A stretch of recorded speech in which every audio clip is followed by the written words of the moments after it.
अस्सलाम वालेकुम, बिस्मिल्लाहिर्रहमानिर्रहीम। रेक्टम और एनल कैनाल में सबसे पहले उन्होंने ये बात की हुई है कि जैसे ही सिग्मॉइड कोलॉन हमारे पास एंड होता है तो उसके बाद रेक्टम स्टार्ट हो जाता है। रेक्टम के बाद एनल कैनाल आ जाती है।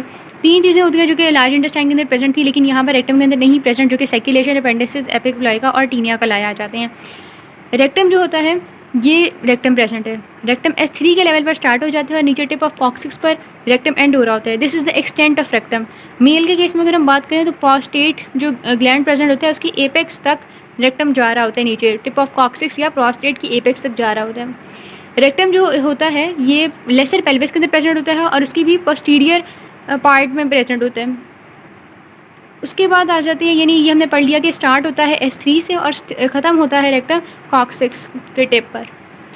इसके अलावा सिग्मॉइड कोलॉन से बन रहा होता है रेक्टम, और रेक्टम के लोअर एंड पर एक डायलिटेशन सी प्रेजेंट होती है जिसे हम रेक्टल एम्प्यूला कह रहे होते हैं। इसकी कोर्स और डायरेक्शन की बात करें तो इसकी कोर्स और डायरेक्शन बिल्कुल इस तरह होती है। क्या मतलब कि पहले ये डाउनवर्ड जा रहा होता है, डाउनवर्ड के बाद फिर ये बैकवर्ड जाता है, फिर ये डाउनवर्ड जाता है और फिर ये फॉरवर्ड जाता है। ठीक है, तो ये इसकी कोर्स और डायरेक्शन होती है। मीडियन प्लेन के अंदर ये लाई कर रहा होता है, इसके कर्वेचर की बात आ जाती है। सेक्रल फ्लेक्चर और पेरिनियल फ्लेक्चर आ जाते हैं। यहाँ पर उन्होंने इस तरह दिखाया हुआ है। ठीक है, हम यहीं से देखते हैं। ये पीछे सेक्रल वर्टेब्रा हैं, उसकी वजह से ये जो रेक्टम है ये इसकी कनकेविटी की वजह से रेक्टम के ऊपर एक फ्लेक्चर सा डेवलप हो जाता है जिसे हम सेक्रल फ्लेक्चर कह रहे होते हैं। ठीक है, due to the concavity of the sacrum and coccyx. दूसरा फ्लेक्चर जो होता है वो यहाँ पर पेरिनियल फ्लेक्चर होता है, जो कि यहाँ एनोरेक्टल जंक्शन वाले रीजन के अंदर एक बैकवर्ड बेंट होता है। और ये बेसिकली क्यों प्रोड्यूस हो रहा होता है? Due to the puborectal part of the levator ani. Levator ani का जो प्यूबोरेक्टल पार्ट होता है वो इस तरह इसके दरमियान एक स्लिंग सी बना रहा होता है। ठीक है, लाइक इस तरह से एक चीज़ आ रही होती है यूँ करके, और ये रेक्टम यहाँ से गुजर है, तो ऑब्वियस बात है कि रेक्टम यहाँ पर उसका डेंट पड़ेगा, फ्लेक्चर प्रोड्यूस होगा। ठीक है, लेटरल कर्वेचर अगर हम देखें तो तीनों के तीनों लेटरल कर्वेचर जो हैं वो कन्वेक्स हैं। ठीक है, अब उसमें से एक तीनों जो कर्वेचर्स हैं वो कन्वेक्स हैं, लेटरल कर्वेचर्स हैं। ठीक है, इसमें हमारे पास मिडल आ जाता है, लोअर आ जाता है और अपर कर्वेचर आ जाता है। जो मिडल है वो लेफ़्ट है, बाकी जो हैं कर्वेचर्स वो राइट कर्वेचर्स हैं। ठीक है, ये भी हो गया। इसके बाद इसकी ये आ जाती है बात कि पेरिटोनियल रिलेशंस। पेरिटोनियल रिलेशंस में ये आ जाता है कि either it is covered by peritoneum और नॉट। अगर हम रेक्टम को यहाँ ड्रॉ करें तो रेक्टम इस तरह का होता है यहाँ पर, और सामने से ये इस तरह का होता है। ठीक है, कंडीशन ये है कि हम इसके इंटीरियर साइड देख रहे हैं। ठीक है, अब अच्छा, ये जो हमने ये लेटरल कर्वेचर्स पढ़े, ये भी जो लेटरल कर्वेचर्स हैं पहले हमने पढ़े ना एंट्रोपोस्टीरियर कर्वेचर्स। एंट्रोपोस्टीरियर कर्वेचर्स हमें दिखेंगे जब हम लेटरल व्यू देख रहे होंगे। ये जो हम यहाँ पर जब हम देख रहे हैं ये सेक्रल फ्लेक्चर और पेरिनियल फ्लेक्चर, तो ये जो हम देख रहे हैं this is the lateral view. ठीक है, और ये वाला जो हम देख रहे हैं curvature, upper, lower, right curvatures and middle, left curvature, तो ये वाला जो व्यू हम देख रहे हैं ये एंटीरियर व्यू है। ठीक है, अब एंटीरियर व्यू को हम देखें तो रेक्टम इस तरह का होता है। रेक्टम की पेरिटोनियल रिलेशंस की बात करें तो रेक्टम जो होता है वो तीन पार्ट्स के अंदर डिवाइड होता है, first part, second part and third part. First part और सेकंड पार्ट के सामने पेरिटोनियम का फोल्ड प्रेजेंट होता है। यहाँ पर अगर हम मेल्स की बात करें तो रेट्रोवेसाइकल पाउच बन रहा होता है। ठीक है, तो फर्स्ट पार्ट जो होता है वो तो हुआ intra peritoneal, second part retroperitoneal, और जो थर्ड पार्ट होता है वो सब पेरिटोनियल या नॉन पेरिटोनियल, यानी उसे पेरिटोनियम कवर नहीं कर रही होती है। ठीक है, ये हो गया इसके पेरिटोनियल रिलेशंस। विसरल रिलेशंस की अगर हम बात करें तो हम थोड़ा सा एक स्केच सा ड्रॉ कर लेते हैं इसका, कि रेक्टम अगर हमारे पास प्रेजेंट है हम उसी तरह ड्रॉ करेंगे कि पीछे सेक्रल वर्टेब्रास प्रेजेंट है, फिर नीचे कॉक्सिक्स प्रेजेंट है। ठीक है, तो यहाँ पर रेक्टम प्रेजेंट है। अब रेक्टम के आगे यहाँ पर रेट्रोवेसाइकल पाउच प्रेजेंट होगा और यहाँ पर ब्लैडर वगैरह प्रेजेंट होगा। ठीक है, तो इसके जो रिलेशंस होते हैं सबसे पहले वो मेल के अंदर और फीमेल के अंदर दोनों डिफ़र कर रहे होते हैं। अगर हम बात करें एंटीरियर रिलेशंस की, ठीक है, ये तो आ जाता है ना रेट्रोवेसाइकल पाउच प्रेजेंट है। सबसे पहले हमने जो रिलेशन है ना इसके हमने मेल के अंदर अगर डिस्कस करने हैं, जो विसरल रिलेशन है फीमेल के अंदर डिस्कस करने हैं, तो उसमें पहले रिलेशन आ जाते हैं जो कि अपर टू थर्ड की बात हम करेंगे, और अपर टू थर्ड में उसके रिलेशन बता रहे होंगे। ठीक है, क्योंकि अपर टू थर्ड जो है उसको पेरिटोनियम एंटीरियरली कवर कर रही है और लोअर वन थर्ड को पेरिटोनियम एंटीरियरली कवर नहीं कर रही है। अपर टू थर्ड के रिलेशन हम साथ डिस्कस करेंगे और लोअर वन थर्ड जो है उसके रिलेशन हम बाद में देखते हैं। ओके, तो जो मेल के अंदर अपर 1/3 आ जाए, अपर 2/3 आ जाता है, यहाँ पर रेट्रोवेसाइकल पाउच आ जाएगा। ठीक है, रेट्रोवेसाइकल पाउच आ गया। इसके अलावा कॉइल्स ऑफ इंटेस्टाइन होंगी जो इसके इंटीरियरली प्रेजेंट होंगी। This is the interior side and this is the posterior side. ठीक है, हम लेटरल साइड से इसको देख रहे हैं। रेट्रोवेसाइकल पाउच होगा, कॉइल्स ऑफ इंटेस्टाइन आ जाएंगी और इसके अलावा सिग्मॉइड कोलॉन जिससे ये बन रहा है वो भी इसके इंटीरियरली ही होगा। अब जो है इंटेस्टाइन की जो हमने कॉइल्स कहा, हमने सिग्मॉइड कोलॉन कहा और साथ हमने एक पाउच की बात की। सेम चीज़ें यहाँ पर आनी है, but the pouch is different because bladder और रेक्टम के दरमियान पेरिटोनियम प्रेजेंट है in the case of males, but in the case of females यहाँ पर यूट्रस प्रेजेंट होता है। इसकी डायग्राम आ जाती है जहाँ पर ये ब्लैडर, ये रेक्टम है, रेक्टम की ये ओपनिंग है। ठीक है, और यहाँ पर ये यूट्रस प्रेजेंट है, ये वजाइनल ओपनिंग है और फिर फर्दर यूरिनरी ब्लैडर आगे की तरफ प्रेजेंट है। तो इसके अंदर ये जो फोल्ड ऑफ पेरिटोनियम है ये रेट्रो यूट्राइन पाउच बना रहा है, जिसे हम पाउच ऑफ डोग्लास भी कहते हैं, instead of making the retrovesical pouch which was present in the male. अब अगर हम लोअर 1/3 को देखें ना कि लोअर 1/3 के अंदर एंटीरियरली क्या चीज़ें प्रेजेंट है, तो ये है ना हमारे पास रेक्टम। रेक्टम के सामने क्या प्रेजेंट है? ब्लैडर प्रेजेंट है। हमने पहले भी जो स्केच ड्रॉ किया उसके अंदर भी ब्लैडर ही प्रेजेंट था, इसके जो एंटीरियरली था। ब्लैडर के अलावा ड्यूरेटर प्रेजेंट है, ये डक्टस डेफरेंस प्रेजेंट है, प्रोस्टेट प्रेजेंट है, सेमिनल वेसिकल प्रेजेंट है, ये सेमिनल वेसिकल है, ये प्रोस्टेट ग्लैंड है। ठीक है, तो ये सारी चीज़ें जो कि प्रेजेंट है। लेकिन अगर फीमेल के केस की बात करें तो वहाँ पर some part of vagina is present anteriorly to the lower 1/3 of the rectum. ठीक है, उसके बाद पोस्टीरियरली बात आ जाती है। पोस्टीरियरली दोनों जो रिलेशन है मेल और फीमेल के अंदर वो सेम होते हैं। सबसे पहले तो वही आ जाएगा कि सेक्टल वर्टिब्रा प्रेजेंट है, कॉक्सिक्स प्रेजेंट है, एनोकॉक्सिजियल लिगामेंट प्रेजेंट है। हम यहाँ से देख सकते हैं कि यहाँ पर एक रेफी टाइप से जारी होती है, एनोकॉक्सिजियल रेफी। ठीक है, एनोकॉक्सिजियल लिगामेंट प्रेजेंट होता है और उसके अलावा सेक्रल प्लेक्सिस है, सिंपथेटिक चेन है जो कि प्रेजेंट होती है। फिर आ जाती है बात म्यूकस फोल्ड की। रेक्टम दोबारा हम ड्रॉ कर लेते हैं। रेक्टम के अंदर म्यूकस फोल्ड्स डिफरेंट स्टेट किए गए हैं। कुछ लोग कहते हैं कि यहाँ पर भी एक म्यूकस फोल्ड होता है, बट इट्स नॉट, हम बीडी के अंदर नहीं दिया हुआ है वाला फोल्ड। ठीक है, फिर उसके बाद आ जाता है फोल्ड, फर्स्ट फोल्ड जिसे बीडी कहती है। यहाँ पर सेकंड फोल्ड आ जाता है और ये फर्स्ट फोल्ड, सेकंड फोल्ड और थर्ड फोल्ड। सेकंड फोल्ड जो होता है ये बहुत कांस्टेंट फोल्ड होता है। ठीक है, सेकंड ट्रांसवर्स फोल्ड की बात करें हम, अब first transfer fold, second transfer fold और थर्ड ट्रांसवर्स फोल्ड, ये जो होता है लेफ्ट साइड पर, ये भी लेफ्ट साइड पर, ये राइट साइड पर प्रेजेंट होता है। ठीक है, और जितना भी हमारे पास फीकल मैटर इसके अंदर आ जाए, ये फोल्ड जो होते हैं ये अपनी जगह पर रह रहे होते हैं। यहाँ पर डेंटेट लाइन वगैरह होती है और आगे से फिर एनल कैनाल स्टार्ट हो रही होती है। इसके अलावा कुछ लॉन्गिट्यूडनल फोल्ड्स भी होते हैं जो कि ट्रांजिस्टरी होते हैं, जो कि रेक्टम के बिल्कुल लोअर पार्ट के अंदर प्रेजेंट होते हैं। ठीक है, फिर आ जाते हैं functional parts of the rectum. Functional part की बात करें तो जो थर्ड फोल्ड है इससे नीचे वाले रीजन में आ जाता है। ये जो थर्ड फोल्ड है ना, ये बेसिकली डिवाइड कर रहा होता है रेक्टम को इसकी फंक्शनल क्लासिफिकेशन के अंदर। ठीक है, ये जो थर्ड ट्रांसफर फोल्ड है इससे ऊपर वाला एक रीजन बन जाता है और इससे नीचे वाला एक रीजन बन जाता है। अपर रीजन जो होता है जो कि थर्ड फोल्ड से ऊपर प्रेजेंट होता है, ये डेवलप होता है फ्रॉम द मिड कट, और जो नीचे वाला होता है लोअर पार्ट, थर्ड वाला जो होता है, थर्ड पार्ट ऑफ द, हम इसे कह सकते हैं ना कि ये रेक्टम है, ये इसमें पेरिटोनियम नहीं कवर कर रही होती है, सब पेरिटोनियम था और ये डेवलप भी क्लोएका से हो रहा होता है। इसके अलावा उन्होंने यही बताया हुआ है कि इट्स अ प्लेस जो कि स्टोर हाउस के तौर पे एक्ट कर रही होती है फॉर द फीकल मैटर या फीकल रेजर्वॉयर के तौर पे काम कर रही होती है, और ये डिस्टेंड करती है जब डेफिकेशन रिफ्लेक्स जनरेट करना होता है।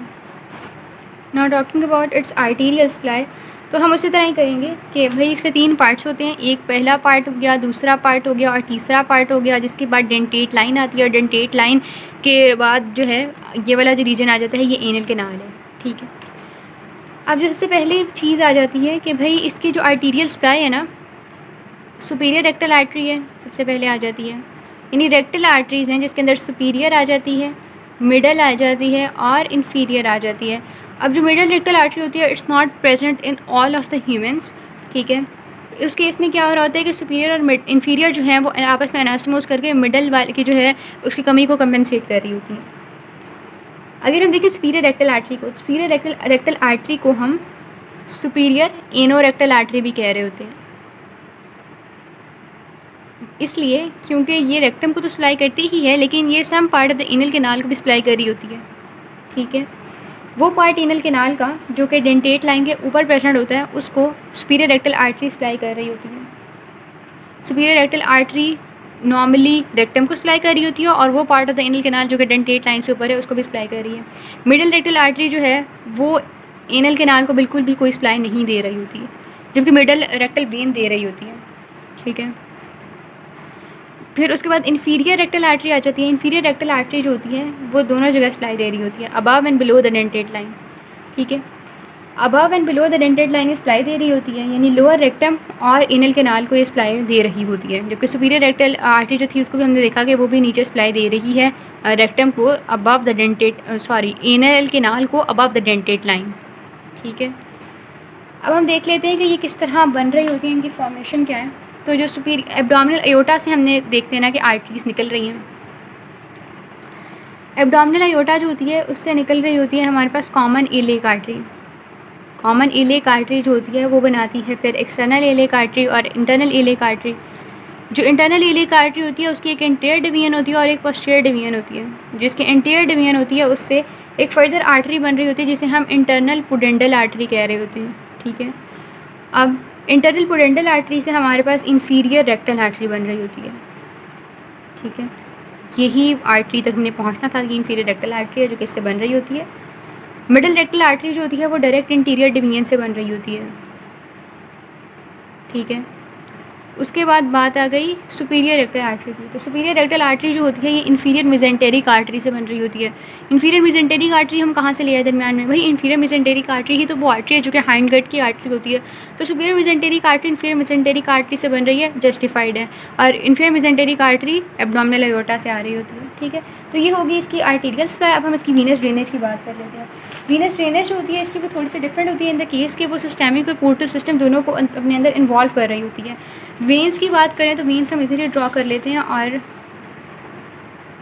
उसी तरह superior middle and inferior rectal veins. ठीक है, सबसे पहले सुपीरियर रेक्टल वेन आ जाती है। सुपीरियर रेक्टल वेन, अच्छा एक और बात रह गई, ये जो सुपीरियर रेक्टल आर्टरी होती है ना, सुपीरियर रेक्टल आर्टरी को हम सुपीरियर हेमोराइडल आर्टरी भी कह रहे होते हैं, बिकॉज जब इंटरनल हेमोराइड्स हो रहे होते हैं तो ये सुपीरियर रेक्टल आर्टरी ब्लीड कर रही होती है। ठीक है, भी ब्लीड कर रही होती है बिसाइड्स द वेन। अच्छा, सुपीरियर रेक्टल वेन जो होती है वो आती है और यहाँ पर एनास्टोमोसिस ने यहाँ पर करना होता है अपनी जगह को सप्लाई करके, इसके अलावा उसने यहाँ के एनास्टोमोसिस करना होता है। मिडिल रेक्टल आर्टरी भी आती है, अपनी जगह को सप्लाई करती है, फिर नीचे एनास्टोमोसिस के लिए पहुँच जाती है। इन्फीरियर रेक्टल आर्टरी आती है और एनास्टोमोसिस करती है। ठीक है, यानी एक प्रॉपर फिट किस्म का एनास्टोमोसिस हमारे पास डेंटेट लाइन वाले रीजन में डेवलप हो चुका होता है।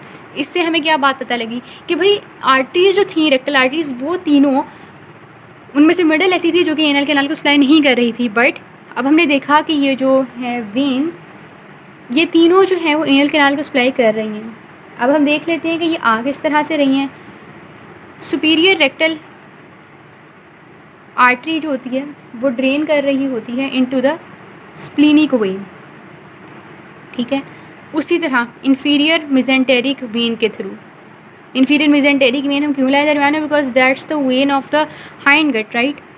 इन्फीरियर मेजेंटेरिक वेन के थ्रू स्प्लीनिक वेन के अंदर ड्रेन करी होती है। अभी हम देखते हैं कि क्यों स्प्लीनिक वेन के अंदर ये गई। ठीक है, स्प्लीनिक वेन के अंदर ये इसलिए जाती है क्योंकि स्प्लीनिक वेन के अंदर ये ड्रेन करके लिवर के अंदर इसने पहुंचना होता है। लिवर के अंदर ये पहुंच के वहाँ से जाती है हिपैटिक वेन्स के अंदर और हिपैटिक वेन से चल जाती है इन्फीरियर वेना केवा के अंदर। सुपीरियर जो होती है ना, इसने पोर्टल वेनस सिस्टम के अंदर पार्ट हिस्सा डालना होता है। ठीक है, तो इसलिए इसको ये लिवर वाला रूट इख्तियार करना पड़ता है। अगर हम बात करें इन्फीरियर और मिडल रेक्टल की तो वो ऐसे नहीं कर रही होती, वो सिस्टेमिक वीनस सर्कुलेशन के अंदर ही रहती हैं। मिडल और इन्फीरियर जो होती हैं, इन्फीरियर जो होती है वो जाती है इंटरनल पोडेंडल में। यहीं पर हमने देखा था ना, बिल्कुल ऐसे ही हो रहा है। इंटरनल पोडेंडल में जाके ये चली जाएगी जो है इंटरनल आइलिक वेन में, इंटरनल इलिक वेन में चली जाएगी। मिडल वाली जो होगी वो direct he internal iliac when के अंदर ड्रेन कर रही होती है। वही बात बिल्कुल इंटरनल इलिक वेन की एंटीरियर डिवीजन के अंदर, इसकी दो डिवीजन होती है ना, anterior posterior division. Anterior posterior division दोनों मिलेंगी, फिर बन जाएगी iliac when. Internal iliac when के साथ एक्सटर्नल इलिक वेन भी मिली तो हमारे पास चला गया ये सारा ब्लड जो था वो कॉमन इलिक वेन के अंदर ड्रेन हो गया। कॉमन इलिक वेन से चला गया वहीं पर जहाँ पर हिपैटिक वेन से चला गया था, ब्लड ड्रेन हुआ था, तो ये चला गया सारा कॉमन इलिक वेन से चला गया इन्फीरियर वेना केवा के अंदर। तो ये होगी इसकी वीनस ड्रेनेज। अच्छा, इसके अलावा जो आर्टीरियल वीनस ड्रेनेज है, इसके अंदर हमने एक और वेसल का नाम याद रख लेना है, that is median sacral artery और मीडियन सेक्रल वीन, जो कि बीडी के अंदर मेंशन की हुई है। अच्छा, लिम्फेटिक ड्रेनेज की बात करें तो अपर हाफ और लोअर हाफ के अंदर हम रेक्टम को डिवाइड करते हैं to describe its lymphatics. Commonly rule ये होता है कि आर्टरीज जो होती हैं उनको फॉलो करी होती है वेन, और वेन को फॉलो करी होती है लिम्फेटिक्स। तो वेन जो है वो डायरेक्ट आर्टरीज को फॉलो करी होती है, इसलिए इनके जो नेम होते हैं वो सेम होते हैं as that of the arteries, but the lymph nodes जो होते हैं उनका थोड़ा वेरी कर रहा होता है। ठीक है, अब यहाँ पर हम देखें तो जो सुपीरियर पार्ट, अपर पार्ट जो होगा ना, और एक लोअर पार्ट होगा, जो अपर पार्ट वाला होगा रेक्टम, उसकी जो सारी लिम्फेटिक्स होंगी उन्होंने फॉलो करना है इलिक वेसल्स को। ठीक है, तो हम यहाँ पर बीडी में भी देखें तो उन्होंने लिखा हुआ है कि वो सुपीरियर रेक्टल वेसल से जाती हैं, फिर इन्फीरियर मेजेंटेरिक नोड्स पर, और फिर उसके बाद पैरारेक्टल या सिग्मोइड नोड्स तक चली जाती हैं। लेकिन उन्होंने असल में जाना कहाँ पर होता है, इंटरनल इलिक नोड्स के अंदर, क्योंकि वो इन वेसल्स को फॉलो कर रही हैं। ठीक है, तो अपर पार्ट तो लोअर पार्ट से देखें तो इसकी वेनस लिम्फेटिक ड्रेनेज कहाँ जा रही होती है, तो वो जा रही होती है into the superficial inguinal lymph nodes के अंदर।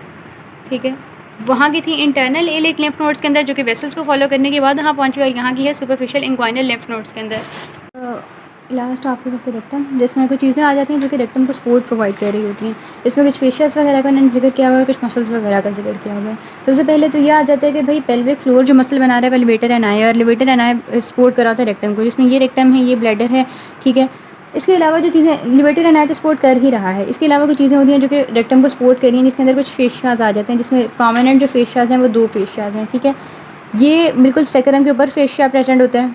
ठीक है, सेक्रल वर्टिब्रा के ऊपर, और ये जो होता है ये रेक्टम के ऊपर एक लेयर होती है पेरिटोनियम की, जिसे हम विस्ट्रल पेरिटोनियम कह सकते हैं। ठीक है, बाहर तो पैराइटल पेरिटोनियम होगी, लेकिन जो विस्ट्रास के ऊपर होगी वो उसे हम विस्ट्रल पेरिटोनियम कहते हैं। तो ये रेक्टम के ऊपर ये इस रेक्टम की अपनी पेरिटोनियम है। ठीक है, और ये भी जो है पेरिटोनियम ये रेक्टम के ऊपर प्रेजेंट है, और इसके अलावा यहाँ पर ये वाले जो पेरिटोनियम का फोल्ड प्रेजेंट है, ये एक रेट्रो वेजाइकल पाउच बना रहा है। ठीक है, अच्छा, जो मैं बात बताने लगी थी कि फेशिया होता है एक, जो कि ये सेक्रल वाले पार्ट को और ये जो रेक्टम के ऊपर जो लेयर है इन दोनों को आपस में मिला रहा होता है।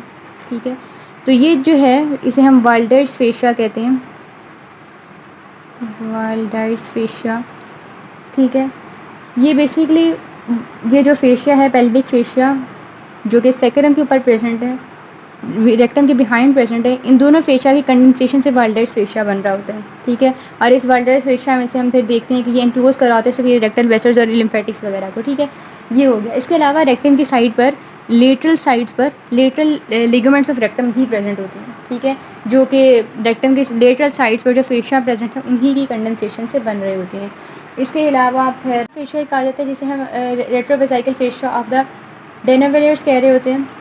ये फेशिया जो होता है रेक्टम से एक्सटेंड कर रहा होता है, और ये जो होता है ये सेमिनल वेसिकल के पीछे और प्रोस्टेट के आगे प्रेजेंट होता है। तो ये वाली ऑलमोस्ट रीजन हो जाता है, इसके अंदर ये फेशिया प्रेजेंट होता है। ये प्यूबिक बॉडी है।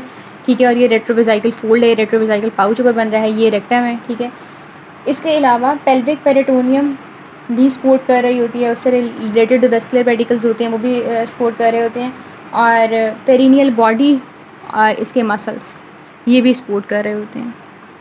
तो ये सारी चीज़ें मिलके miss the nervous supply of the rectum. Nervous supply जो होती है वो सिंपैथेटिक और पैरासिम्पैथेटिक दोनों जगह से आ रही होती है। जो सिंपैथेटिक सप्लाई होती है वो आ रही होती है L1 L2 से, और जो पैरासिम्पैथेटिक सप्लाई आ रही होती है वो S2 3 4 से आ रही होती है। ठीक है, सिंपैथेटिक और पैरासिम्पैथेटिक 2 आ रही हैं। सिंपैथेटिक ऐसे स्टार्ट हो रहा है तो हमने सेक्रल का एस इसके साथ नहीं रखना। ठीक है, सिंपैथेटिक के साथ L1 2 रख देना है, और जो पैरासिम्पैथेटिक है उसके साथ हमने S2 3 4 रख देना। जिस तक आ रही होती है वो डिफरेंट प्लेक्सेस के थ्रू आ रही होती है। ठीक है, सुपीरियर मेजेंटेरिक प्लेक्सेस है, इंफीरियर मेजेंटेरिक प्लेक्सेस, और इसके अलावा हाइपोगैस्ट्रिक प्लेक्सेस वगैरह होता है जिनके थ्रू नर्व सप्लाई आ रही होती है रेक्टम को।